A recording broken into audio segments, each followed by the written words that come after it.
Jadi adakah akan wujudnya senario king versus king ataupun orang cakap bertemu buku dengan ruas? Apakah pendapat saudara Anthony? Ya, yang pertamanya kalau kita lihat balik sidang media yang memaparkan YBKJ apabila ditanya oleh wartawan berkenaan dengan kenyataan Tok Mat untuk bertanding di Parlimen Rembau, sebenarnya nada dia tak begitu selesa. Dia kata apa boleh buat kalau bosnya itu ketua bahagian nak ambil balik kawasan tu, dia terpaksa bagi ruang lah. Dia terpaksa berambus lah kalau dalam bahasa kasar dia. Saya rasa bahawa kalau ikut narurinya, dia sudah tentu dia nak balik kekal di Rembau. Dia pun kata selama kerjaya politiknya dia hanya tahu Rembau, dia tak pergi tempat lain.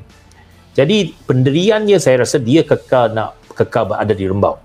Cuma apabila Tok Mat nak bertanding di Rembau, ini memberikan sedikit masalah kepada KJ. Sebab yang pertamanya, KJ bukan ketua bahagian, Tok Mat ketua bahagian. Sebab dulu dia menteri besar, dia walaupun ketua bahagian, dia tak bertanding parlimen, dia bertanding di DUN. Dan selepas ini, sekarang ini pula Tok Mat ialah timbalan Presiden UMNO. Maka apabila timbalan Presiden kata nak bertanding kawasan tu, maka dia ada advantage lah berbanding dengan KJ, walaupun KJ itu penyandang. Jadi KJ terpaksa dipindahkan ke tempat lain. Tetapi sebenarnya saya tak pernah dengar pun YB Khairi ni dia kata nak bertanding di Parlimen Seremban. Mengapa timbul persoalan bahawa YBKJ akan datang Seremban? Sebenarnya bukan datang daripada dia. Ada seorang lagi ketua pemuda UMNO Seremban yang mencadangkan KJ pergi ke Seremban. Kalau di Negeri Sembilan, kita rata-ratanya tahulah ketua pemuda UMNO Seremban ni ialah penyokong Tok Mat lah. Dia budak Tok Mat. Dia sudah tentu nak supaya KJ keluar daripada Rembau. Mengapa dia alu-alukan dia pergi Seremban? Sebab dia memang tak ada apa yang dia nothing to lose. Sebab Seremban yang pertamanya bukan kerusi UMNO. Dan sudah lama UMNO bahagian Seremban, dia nak supaya UMNO bertanding Parlimen Seremban. Tetapi dia tak ada ruang, tak ada peluang tu. Sebab tradisinya kerusi Parlimen Seremban ini yang mewakili BN ialah MCA. Tradisinya. Jadi UMNO tak ada peluang. Tapi dia nak pakai supaya mungkin ada orang yang heavyweight macam KJ, kalau sudi datang Parlimen Seremban, maka dia boleh menggunakan itu sebagai hujah untuk supaya UMNO mengambil Parlimen Seremban ini daripada MCA. Itu bacaan saya lah. Tetapi sama ada KJ ni sanggup datang, sanggup pergi Seremban, saya tak tahulah. Ini kena tanya dia. Tapi apa yang saya katakan ialah sebagai penyandang Parlimen Seremban dan sebagai Setiausaha Agung Parti DAP, saya tidak akan lari daripada cabaran. Saya tidak akan mengelak daripada sebarang cabaran. Sekarang ini bukan saya yang cabar KJ. Bukan saya pergi cabar orang datang lawan saya. Tak, saya tak mau. Tuan rumah kata ni. Saya bukannya cabar. Cuma kalau saya sebagai penyandang, ada mana-mana pihak nak datang cabar saya, cabar parlimen ini, sudah tentu itu adalah hak masing-masing. Saya tak boleh mengatakan bahawa sebab orang itu kuat, lawan itu kuat, maka saya pergi ke tempat lain. Tidak. Saya punya pendirian jelas bahawa saya tahu bahawa kalau KJ betul datang Seremban ini, sudah tentu saingan hebat. Tambahan pula sekarang ini, Parlimen Seremban ini dari segi demografinya memang berubah banyak. Pengundi Melayu sudah tentu lebih ramai daripada pengundi bukan Melayu. Dari konteks itu, UMNO ingat kalau UMNO bertanding lawan DAP, sudah tentulah UMNO ada kelebihan. Atas kertas memang itu hakikatnya. Tetapi apapun, saya dah kata kependirian saya bahawa sebagai pemimpin DAP, sebagai penyandang ahli Parlimen Seremban, saya tidak akan lari daripada cabaran, sebarang cabaran. Saya punya niat ialah untuk mempertahankan parlimen, kerusi Parlimen Seremban. Dan ada cabaran pun, ada mana-mana pencabar yang hebat datang pun, saya terpaksa berhadapan. Dan itu adalah pendirian saya. Maka soal nak berpindah kerusi itu tak timbul. Jadi itu pendirian saya. Sama ada dia datang atau tidak, itu lain cerita lah. Itu terpulanglah kepada keputusan masing-masing.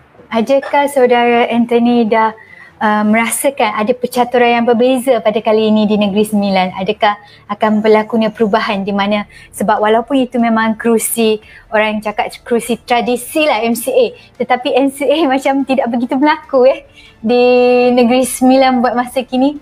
Jadi adakah akan berlakunya pertukaran? Saya tak tahu sama ada mereka akan bertukar atau tidak. Saya tidak tidak menolak kemungkinan itu akan berlaku. Sebab MCA memang UMNO memang tak bagi muka dah lah. Sebab memang MCA ni mereka dipandang rendah oleh UMNO. Sebab MCA dah 2 penggal berturut-turut mereka langsung tak menang satu kerusi pun. 2008 mereka menang satu kerusi saja. Lepas itu 2013-2018 mereka tak menang apa-apa kerusi, tidak menyumbang apa-apa kerusi kepada BN. Jadi UMNO sudah tentu memandang rendah kepada keupayaan MCA. Jadi saya tidak menolak kemungkinan kalau ada apa-apa pertukaran. Itu mungkin berlaku. Saya tak tahulah. Tapi bagi kita, yang penting ialah bagi kita, percaturan daripada pihak lain itu mereka berjahal. Bagi kita ialah Pakatan Harapan mesti kukuh. Pakatan Harapan mesti kuat. Terutamanya dalam konteks di Negeri Sembilan, kita merupakan kerajaan negeri. Penggal pertama. Sudah tentu kita nak mempertahankan mandat ini untuk penggal yang kedua. Jadi dari segi percaturan Pakatan Harapan ini amatlah penting untuk kita pastikan kita memastikan kemenangan masih berpihak kepada PH dalam PRU ke-15 ini.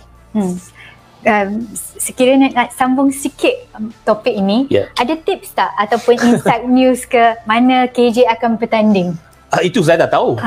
Itu saya rasa KJ pun tak tahu. Sebab saya dengar menurut sumber lah, UMNO Negeri Sembilan menegaskan sekiranya mendapat restu, beliau mungkin juga bertanding di Tamping, Kuala Pilah atau Putrajaya. Itu semuanya pada peringkat ini adalah semuanya ialah spekulasi. Saya rasa KJ sendiri pun belum tahu lagi dia akan bertanding di mana. Apatah lagi orang luar kan. Jadi tetapi memang bacaan kita dan teka-teki kita ialah ada 2-3 kerusi yang ada kemungkinan. Sebab dalam Negeri Sembilan ini ada 8 kerusi parlimen saja. Kita tak banyak kerusi. Tapi tokoh kebangsaan banyak. Sekarang ini Setiausaha Agung DAP pun daripada Negeri Sembilan, Presiden Pakatan PK Keadilan dan pengerusi PH Dato' Sri Anwar pun ahli Parlimen Negeri Sembilan, Timbalan Presiden UMNO Negeri Sembilan, YB Khairi Negeri Sembilan. Jadi ada beberapa tokoh kebangsaan ini ataupun pemimpin kebangsaan di dalam Negeri Sembilan, walaupun kita hanya ada 8 kerusi parlimen. Dalam 8 kerusi parlimen ini pada PRU lepas kita menang 5, PH menang 5, UMNO hanya menang 3. Daripada 5 kerusi yang mereka bertanding, mereka hanya menang 3, iaitu Jelebu, Jempur dan juga Rembau. 2 kerusi yang mereka kalah, tak pernah mereka kalah tetapi kalah pada PRU lepas, iaitu Kuala Pilah dan juga Tampin. Okay. Jadi saya punya bacaan ialah kemungkinan KJ akan dihantar ialah kepada kerusi yang mereka kalah dulu.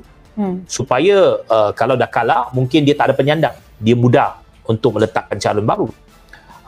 Mungkin dia akan menaruh harapan kepada KJ untuk menang balik kerusi itu.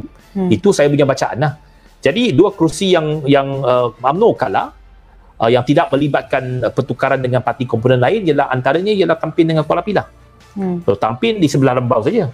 Tampin UMNO kalah 1,000 lebih undi kepada calon kita daripada Amanah. Kuala Pilah UMNO kalah dalam 200 undi kepada Persatu. Okay, sekarang ini ahli Parlimen Kuala Pilah ialah daripada Persatu. Walaupun dia masa tu dalam Pakatan Harapan.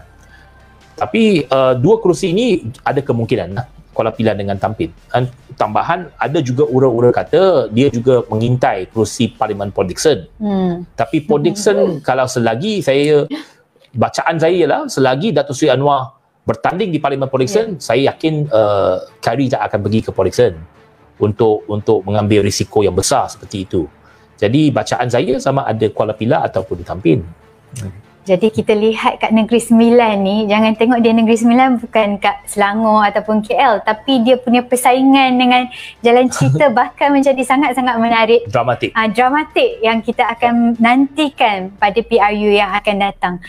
Sebelum saya teruskan,